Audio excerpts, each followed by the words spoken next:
Hey everybody, it is the Website 101 podcast. Thank you for joining us today. It is our Wednesday lunch bites. It happens on the first and third Wednesday of every month. Hello, my name is Amanda Lutz. I am one of the co-hosts of the Website 101 podcast. With me are both Sean and Mike. Hey friends, how are you? Hey Hello. Amanda, how's everybody Doing doing good. today? Awesome. Good. For those who are new and just figuring this out still, we were doing really great at putting out these like twice a month podcast lunch bites on the YouTube Live. And so we decided to also take these and make them podcast episodes because it was taking us too much effort to plan like a real on its own side episode. So, hey, dear listener, if you like what you hear, you can always join us on the first or third Wednesday of every month at 11:30 a.m. Eastern Time for our YouTube Live. Yeah, and then the podcast release of the live stream will come likely the following week, could come earlier. We are still planning on doing actual regular episodes where we talk about Yes. a specific topic. Yes. And it's less banter, more focused, and maybe have a guest as well. So those are coming, but Yes. this is going to be the main focus of our show is these lunch bites. Yes.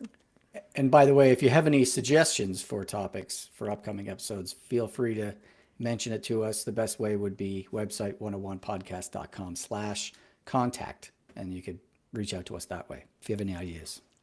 Yes. Yes. I have a question for you two. Fire Great. away. Thinking about this the other day, when was the last time you worked on a site that did not contain a content management system? About 4 years ago. I don't know that I even remember. Yeah. Do you think that you ever would be willing to go back and do that? Yep. Yeah. Well, I guess not willing, because if a client's going to pay, you're going to Yeah, money talks. Yeah. do money Yeah. talks. But it's like, can you? So in this day and age, can you think of any benefit of maybe not using a CMS? Sure. For a brochure site or a single page site, and it's just really basic content, and then the client has all the content prepared, they send it to you, and you just drop it in. Like, it's going to be simple and low budget, and it will be so performant because there's not going to be any database calls or anything. Yeah, I would also say that And that's If exactly the- the kind of site that I made before. So that's if why the client doesn't want to manage the site and I'm managing the site for them moving forward, it doesn't really need, I mean, there's a good chance that it might not need a database because I could just do everything as like whatever JSON things in the templates and that kind of stuff. Plus, especially with AI now, you can do all kinds of cool stuff, so I guess that could work, but I'd be worried that it would get to a point where it's like, okay, now this is not manageable this way. So now we have this big upgrade that we have to do, that kind of thing. Yeah, I could see that being something to think about going forward, but if it looked like it would go that way, it's probably something I would bring up before going with the no CMS route. And, like I said, if it's a small brochure site or a single page landing thing, the one that I did a few years ago was for an event, and the site was only going to be up for 2 months, and then it was going to be gone. Yeah. And it was an internal event. So it wasn't even like the public needed to know about it. It was like, can you just build this for us? I was like, yeah, no problem. Yeah. Boom, done. So yeah, there are use cases for it, but anytime that a client might need to edit, I think then you need to, a CMS is probably the best choice, just like what Mike was saying. Amanda, are you, what's your answer to that question? Have you worked on non-CMS websites recently? In fact, I'm doing one right now, but there's not content. It's very, very data driven, and all of the data is coming from API calls. So like data from the apparently LinkedIn has its own analytics, and you can actually they have API calls so that you can like get data from like post views and post interactions and engagement and shares and things like that. So it is a lot of like data coming directly from LinkedIn. And it was like, okay, cool, fine, no problem. A lot of, HTML, a lot of JavaScript. But then, of course, they still wanted user logins, and there's still user management, and there's still, so all of this stuff that normally would have been all CMS, I've been having to write with PHP. Wow. It's been Yeah, it's been that's- fun to flex my mental muscle. Remember how remember how it works. Yeah.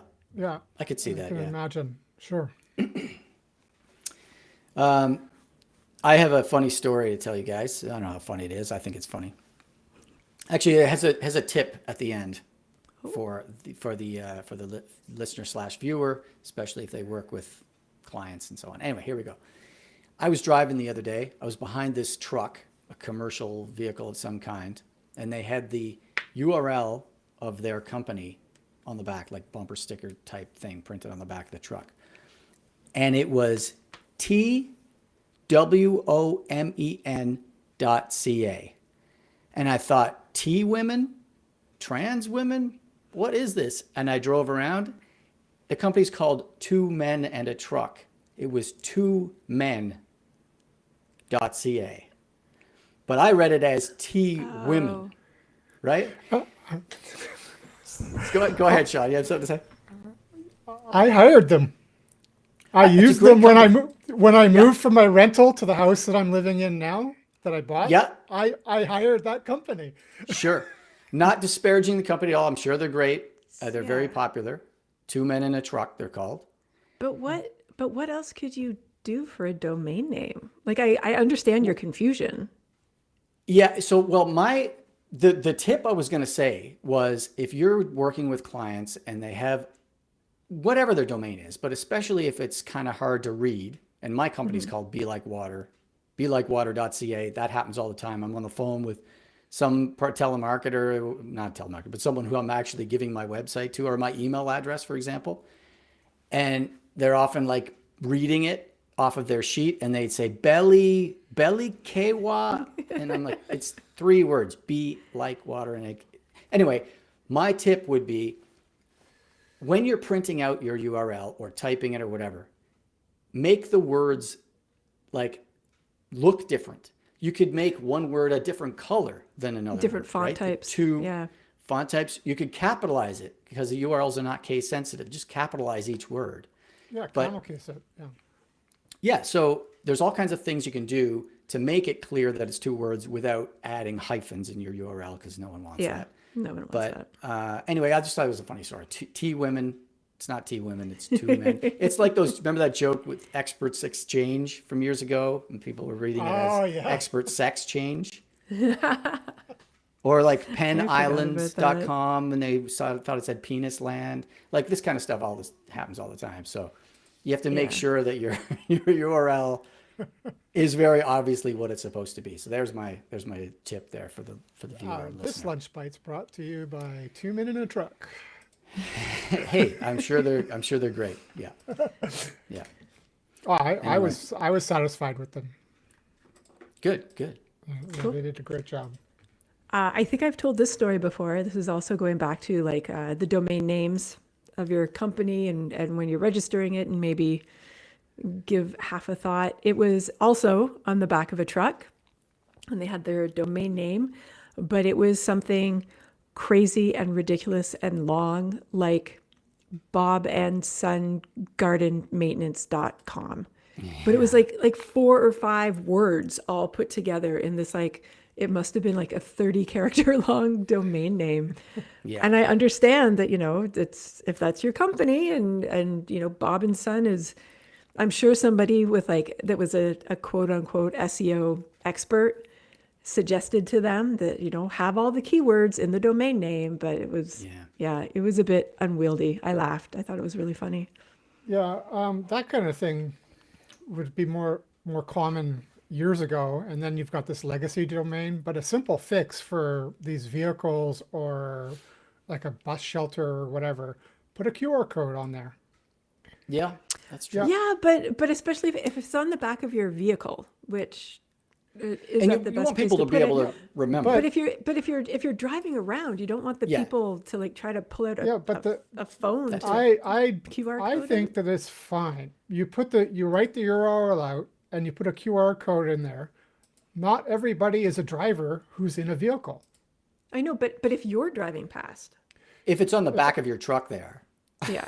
Yeah. Okay. If it's on the back of the truck. People chasing you down the street with their phone trying to get the QR code. Yeah. No. But I was actually, this was several months ago. I was behind some vehicle, and it was a similar situation. And they did have a QR code, and my son was in the car with me, and I was behind them, and I asked him to take a picture, and he had to wait until we stopped at a stoplight. But it does help. Sure, sure. Oh, And yeah. you put both there so that you can try and remember the URL if you're alone and should not be using your phone while you're driving. Yes. I remember I've told this story, I'm sure, on the show before. When I was in a band years ago, at least 20 years ago, we were on tour with this band once called Hotels. And obviously at the time, they're not going to get hotels.com as their URL. So what they did, and obviously it works as a memorable URL because I remember to this day, and even though I don't know what, I assume that band doesn't even exist, their URL was freetinysoap.com. Because, when you go to a hotel, you get the little bar of soap. I thought that was so great. That's Anyway, nice. so memorable URLs are important. I was expecting it to be something like hotelband.com or something. Yeah, probably. Yeah. They probably had that one too. freetinysoap.com. That's great. I love that. It's awesome. I remembered it, so that's great. Okay. I have some things I want to talk about. I'm afraid it's AI related, such as my want. Do you guys Can't want to get into away it? from it? Yeah, go. Yeah, I do have some questions for you about it though, so my general theme here is going to be about what is AI good for? What is it bad for? So I don't know if you heard about this controversy that's going on about books that are being published that are using AI. Have you heard about this book called Shy Girl? I think I don't know specifically about that book, but I have heard about publication houses that are really trying to crack down on AI created content. Yeah. Right. I haven't There's this. heard anything. So Okay, so well, generally in the literary world, there's a big controversy about are people using AI to write their books? Are they not? Should we be canceling them, etc.? And there's this woman named Mia Ballard who wrote a book called Shy Girl, which for some reason is really popular. But when I get into the story, you might wonder why that is. Because someone accused her of using AI to write her book, and her publisher retracted the book, as I understand, and she had to self-publish. Like they didn't back her up at all, and it's a big thing. But I watched this kind of takedown on YouTube of that particular book.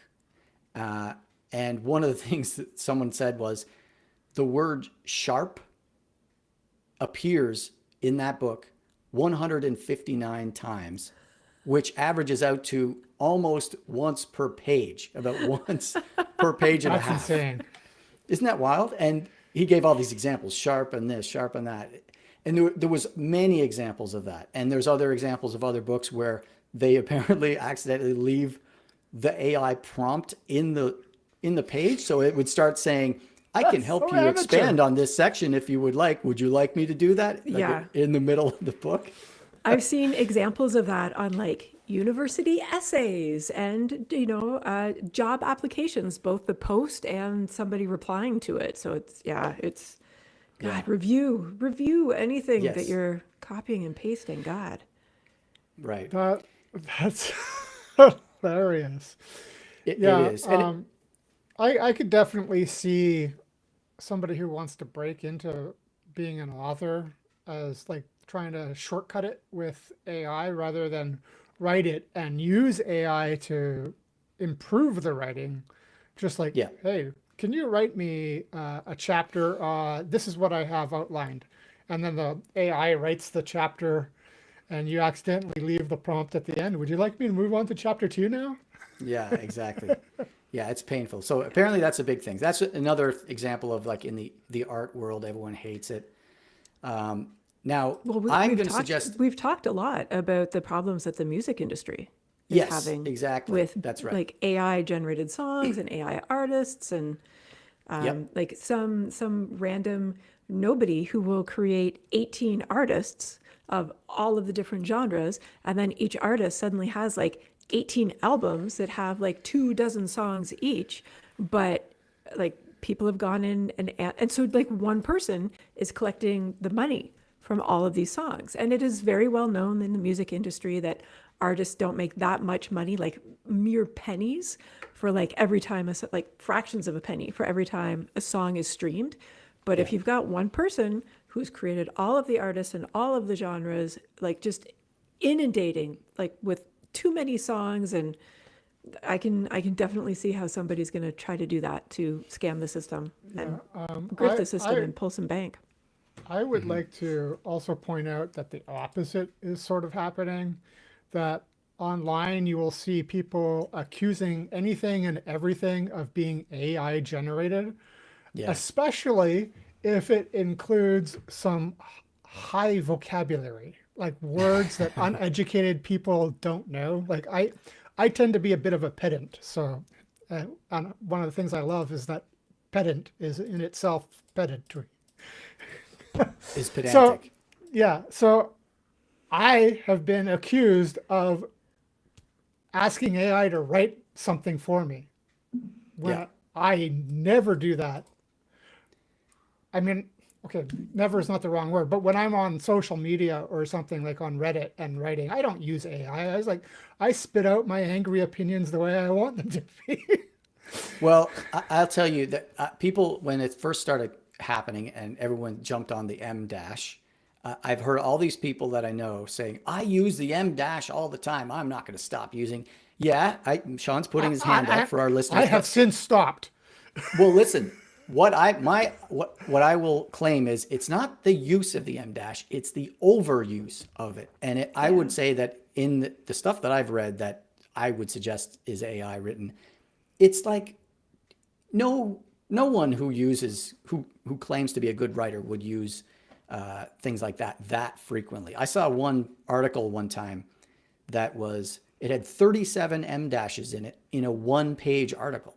Like that, Yeah, if that's you it's and you choose, crazy. you're not a good writer. You're Yeah. either AI or you're not good at your job. You know? And the more that I use AI recently, the more I'm starting to recognize the patterns that it does. And the overuse of M dashes is one of them.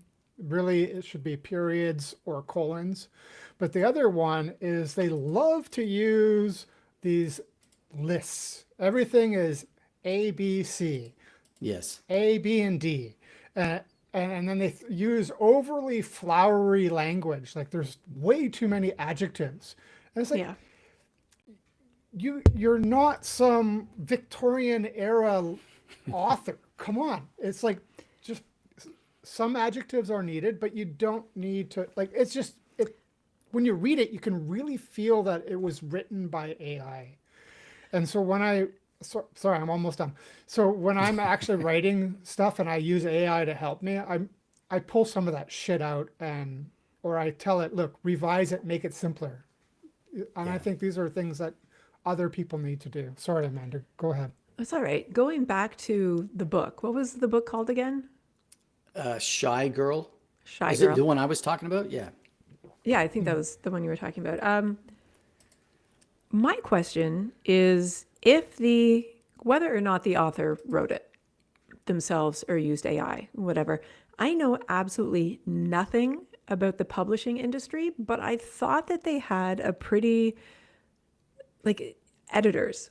Like, don't you have to, like, Yeah. isn't an editor given to you by the publishing company? Yeah. Doesn't the editor That's have how to go I through it with understand the it. agent before it even goes to print? Like how like who dropped the ball that some Yeah. editor didn't go through, or that the agent didn't read it, that somebody didn't proofread it when the author was like Yes. done? Like Right. yeah, something's not right.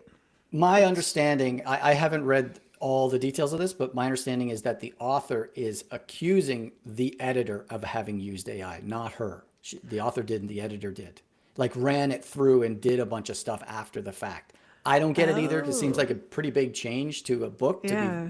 rewriting words like that. But I don't know. I don't know much about writing novels. So You know, one thing I could see, I'm not saying this happened at all, editors getting fired and remaining editors relying more and more on AI to do their job for them and not actually reviewing the content. It's like, yeah, AI did it good for the last five books, so I'm just going to assume it does it here, and mm. boom. Like this is something I could see happening.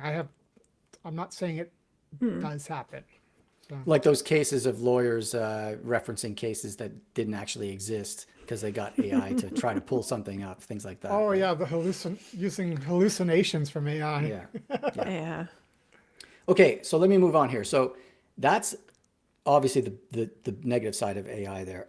I would argue there is something that I think is indisputably a good use of AI, and that would be summarizing meetings. So now, Amanda, Sean, you weren't on this episode, but we did an episode, Amanda and I have it here. I think it was on June 4th of last year. I'll put it in the show notes, where we walked through Notion's meeting note taker thing. We did it on the episode we did, and then it summarized Yes. it at the end. Remember that?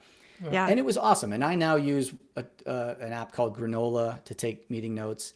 I think it's fantastic. The notes are better than I would take. I can now speak to the client freely and not focus on writing stuff down. I can actually focus on what they're saying. And I have this great, even next steps and stuff. It's just fantastic. It's a win-win. That's a great use of AI, I would argue. It's not necessarily taking anyone's job, right? See, but again, like this is the difference. You're not asking AI to do the thing for you. You're using it as a tool Yeah, to that's help right. you with a part of your job. Like it's not editing the entire book and making changes. It's not trying to come up with a contract that's going to like hallucinate a bunch of garbage. It's just doing one little part that other people are still interacting with. And I Yeah. think that is what AI should be used for. Yeah, yeah, I agree. I think it's Yep. that's something I came up with was like, I am really thrilled that AI exists for that reason only. Like, not, I know there's all this controversial stuff elsewhere, but that's a really great use, I think. Now, let me move on to the next thing. Now, this is something I want to know what your thoughts are.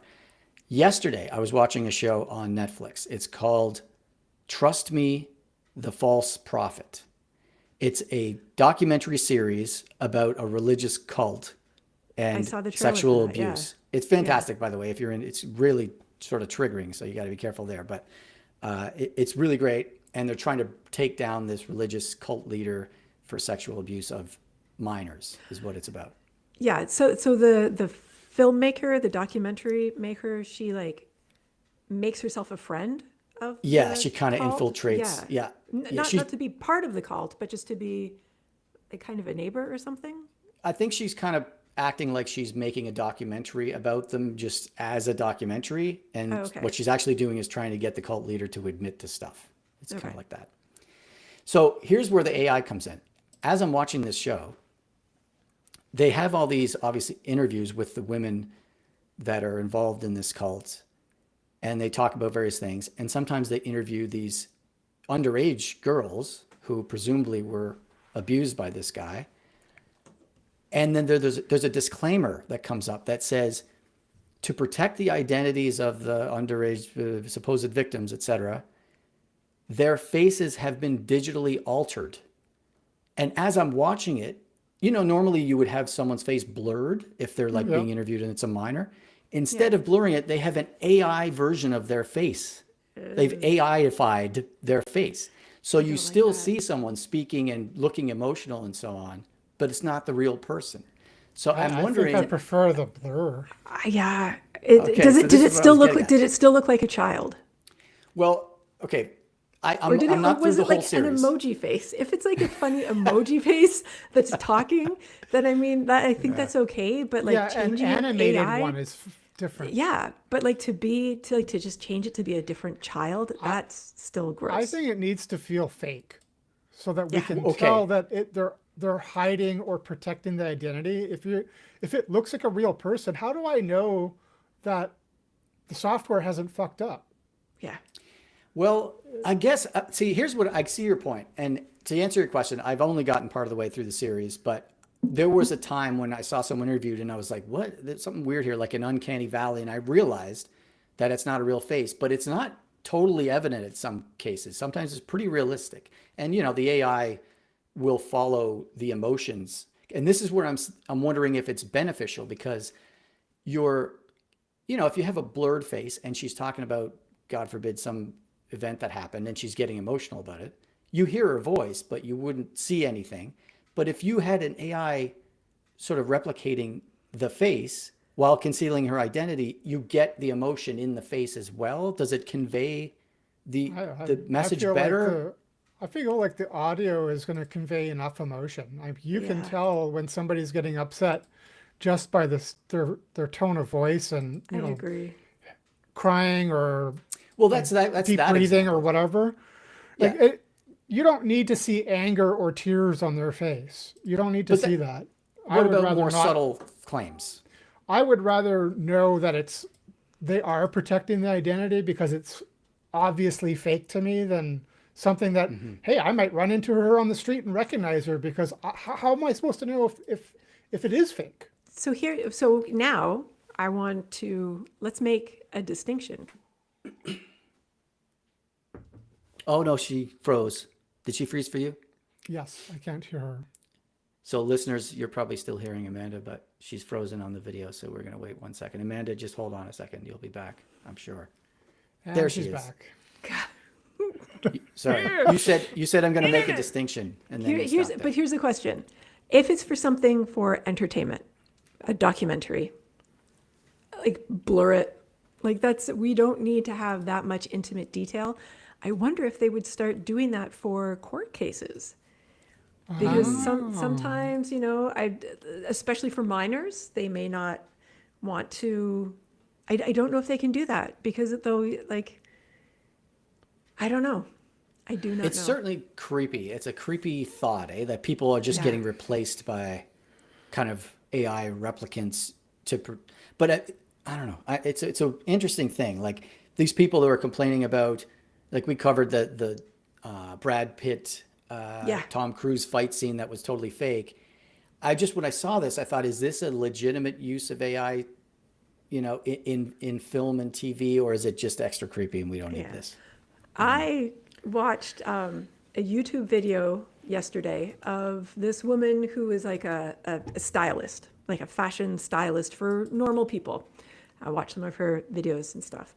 And one of the things she was talking about in the video is apparently, I haven't seen it, apparently Aritzia has some AI generated, you can upload photos of yourself, I think photos of yourself, and then AI will put Aritzia's clothes on. You can pick which clothes, and so you can see, listeners at home, I'm air quoting, see what the clothes will look like on you.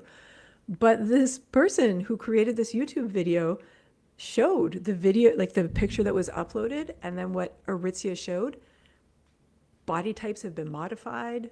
Yeah. Curves have been added or removed to make the clothes look better. Different sizes.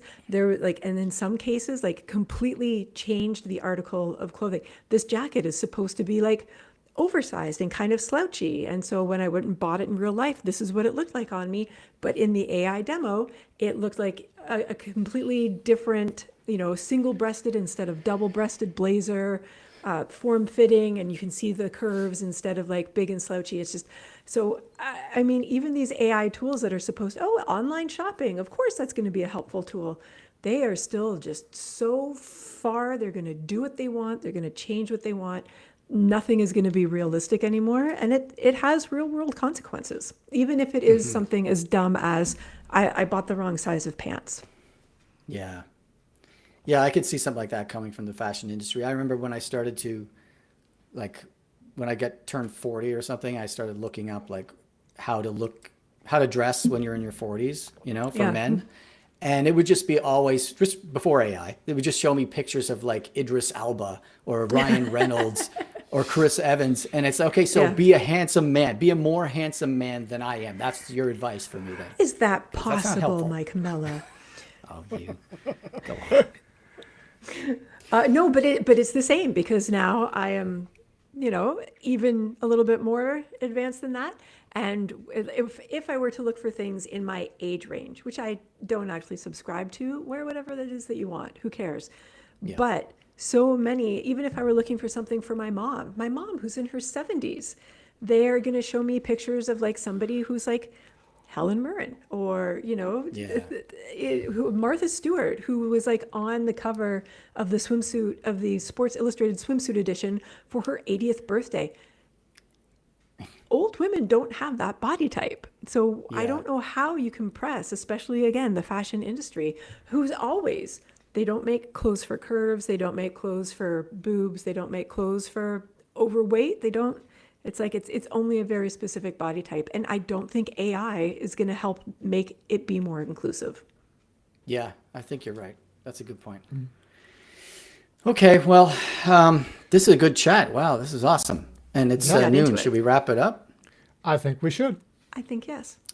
Okay, everybody, like and subscribe, and I don't know, the usual Go stuff. check right? us out on YouTube. We've got the YouTube channel that, yes, that's where we do these live videos, but our views are they're climbing. They're getting higher. Go subscribe to us on YouTube.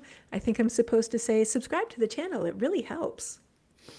And That's what we'll everybody says see lately. you in the first week of May. Yes. That's right. Bye, everyone. Bye, everybody.